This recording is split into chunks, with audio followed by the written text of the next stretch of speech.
Hello, and welcome to the Talking Food with Bid Food podcast. I'm David King, and I've taken over the pod from Joe for this episode, as we talk about the ever-growing food delivery market, and specifically look at tips to generate further revenue and how to take advantage of the boom in takeaway.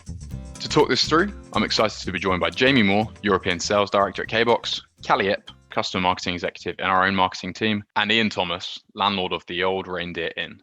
Hi, Jamie. Hi, David. Hi, Callie. Hello. And hello, Ian. Hi, David. So, just to start us off, Jamie, could you give us an overview of KBOX and your role with them? Yeah, so my role at KBOX is the European Sales Director. I've been with the business for about a year now. In terms of what KBOX does, we help operators plug underutilized kitchen space. Many operators during the pandemic have seen their kitchens become busier or less busier depending on what the industry you're operating in. So as we went to lockdowns previously, everyone switched to delivery. There was a huge opportunity in the market for us to plug those gaps within those delivery hours to give these operators potential super brands with our virtual takeaway brands and help them take their kitchen utilization up to 100%. Thanks, Jamie. Sounds like a pretty busy time for you guys then. It's been pretty non-stop, to be honest with you. I think with anything in delivery, it's kind of gone supersonic over the last 18 months, and we've seen the industry grow like it's never grown before, which is great. I mean, it's helping thousands and upon thousands of operators right now. And yeah, it's a huge time for us as well to be able to get into market and speak to customers about potentially how to do delivery right and fix those problems in kitchens that we see staff pre-pandemic kind of sitting around not having much to do. This gives them a great way to be able to do delivery right, like I said, but also plug those gaps that we would see in these kitchens time and time again. Well, thank you very much, Jamie. And Callie, you've recently joined us in the customer marketing team. Can you share a bit about what you do in your role? Yeah, so I joined a few months ago as Customer Marketing Executive, and I take care of the education sectors. So what that really means is helping to create marketing material for schools and universities. And Ian, so you're brand new to the podcast. Could you give us a bit of an overview of what you do? So we've got the old Reindeer Inn in Banbury, which is a 17th century pub, typically like real ale and open fires. We've got a kitchen out the back, and then we've signed up with KBOX, and so we now do deliveries from their kitchen as well as the pub food. Thank you, everyone. So let's get straight into the first subject of the growth of the food delivery market.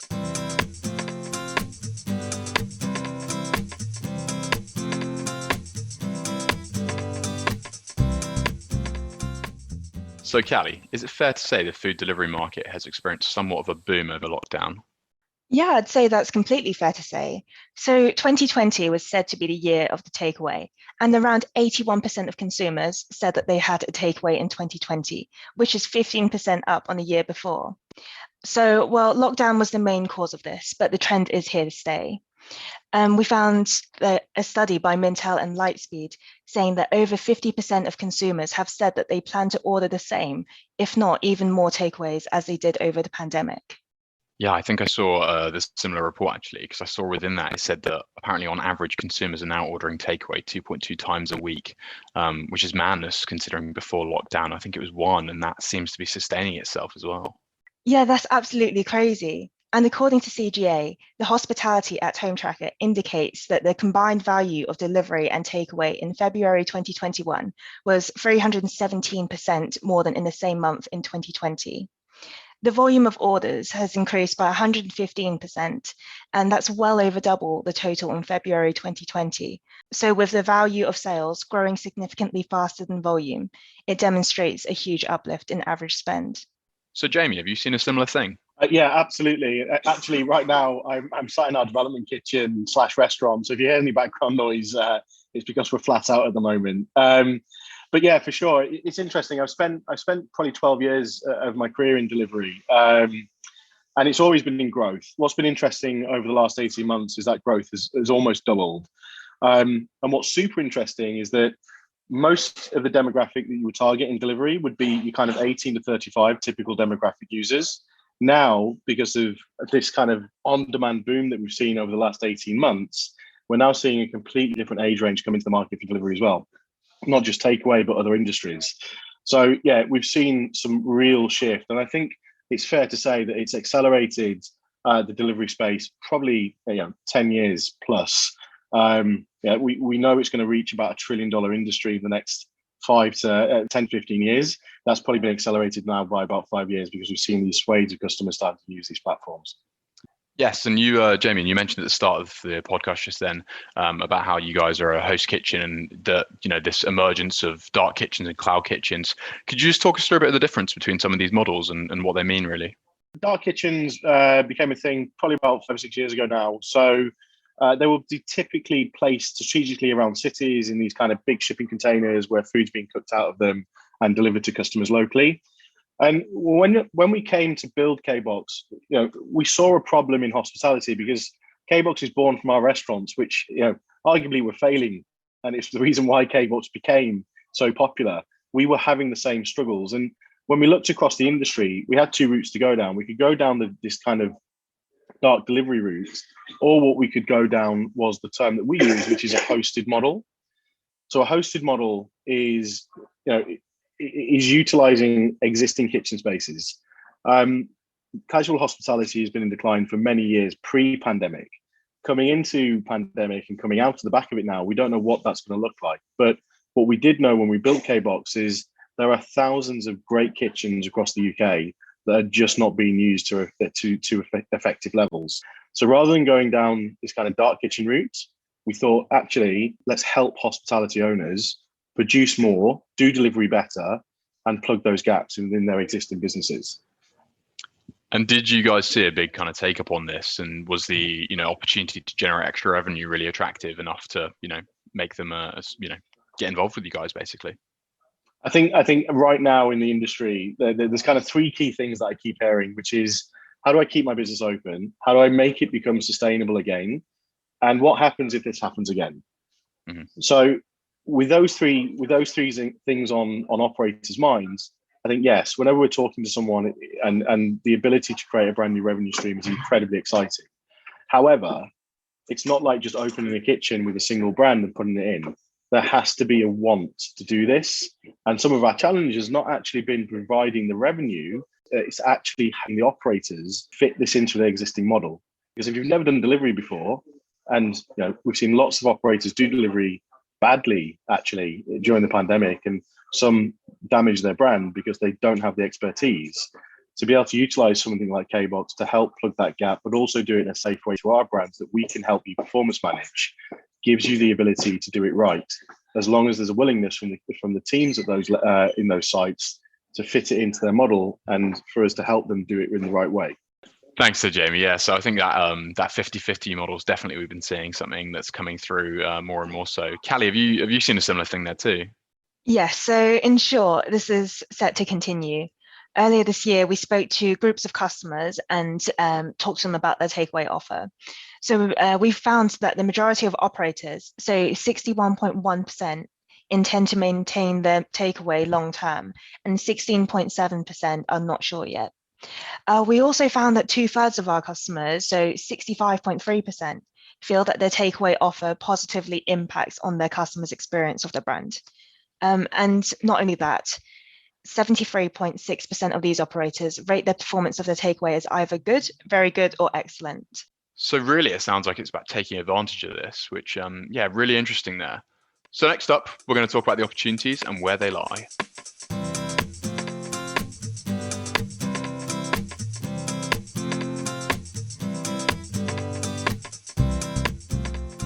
Welcome back to the podcast.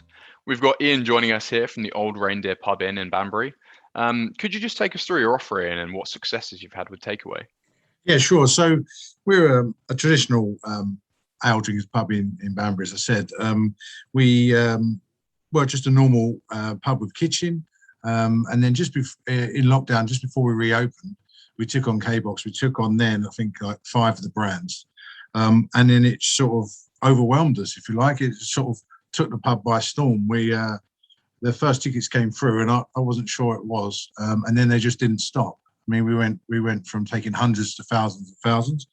And then when we was to open the pub, it was a case of like having to like realign the kitchen or even change the pub menu to be able to do both menus at once, or all 7 menus, 8 menus if you include the pub.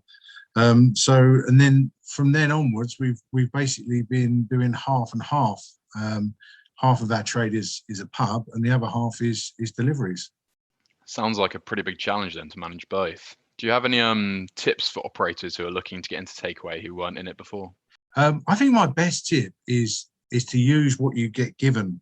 You get so much from signing up as a partner, from the training videos and the training apps on the phone, the spec sheets, the quick sheets that you put on the wall, the recipes, the order guides, everything. If it's been so well thought out, and I've worked in lots of big brands in pub industry for the last 20 years, and it probably surpasses all of the restaurant menus that have been created before.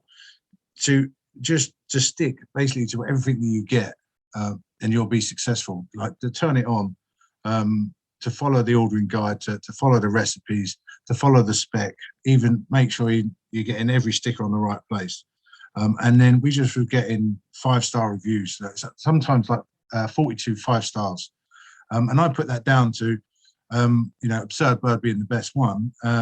It literally is an absurd amount of chicken in a burger, and done to spec without cutting any corners, exactly as it's supposed to be, is the reason that people are getting it out of the bag and just amazed by it, loving the food, and giving 5 stars. Did your chefs take to it quite easily as well then?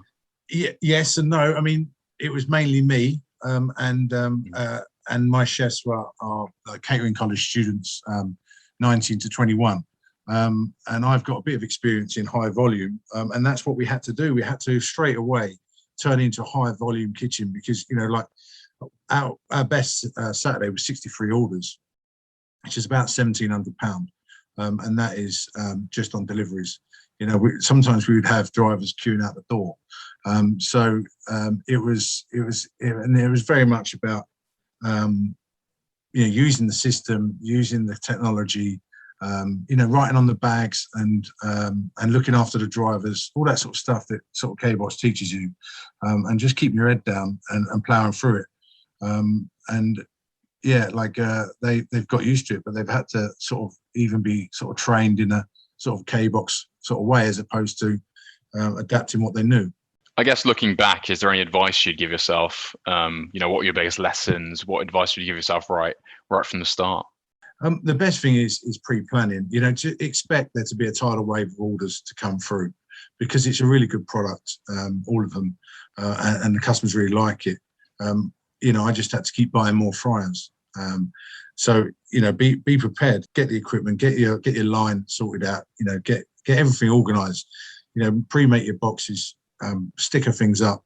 Get everything ready, and just prepare to make a load of money. Sounds good to me. And Jamie, just from a KBOX side, do you have any more advice for operators coming in that are looking to start doing food delivery? Always try it, right? In the last 10 years, it's become a digital high street. There's no more walking down your local high street and figuring out where you want to go and eat tonight. You've got a high street at your fingertips within 3 miles. So if you don't try it and go into that market, I can't see why you wouldn't. And in terms of a tip, look, you'd always start doing it yourself, but the KBOX is there to help. We want to support our partners, and Ian has been a fantastic advocate for our business. And he's right. He's done this. He's taken the entire concept and embodied it into his business. And you can go as far as you want with this, but it is about it becoming a part of your business as an extended part. And if you do it right, as Ian said, and if you put the graft in, you'll definitely get out what we intend to give you. I think that's a really good note as well, because as we've said throughout this, the food delivery market is going to continue to grow over the next 12 months. So taking advantage of this just seems like a no-brainer, to be honest, doesn't it? Yeah, absolutely, 100%. Thank you very much for joining us today, Jamie. Really appreciate your time.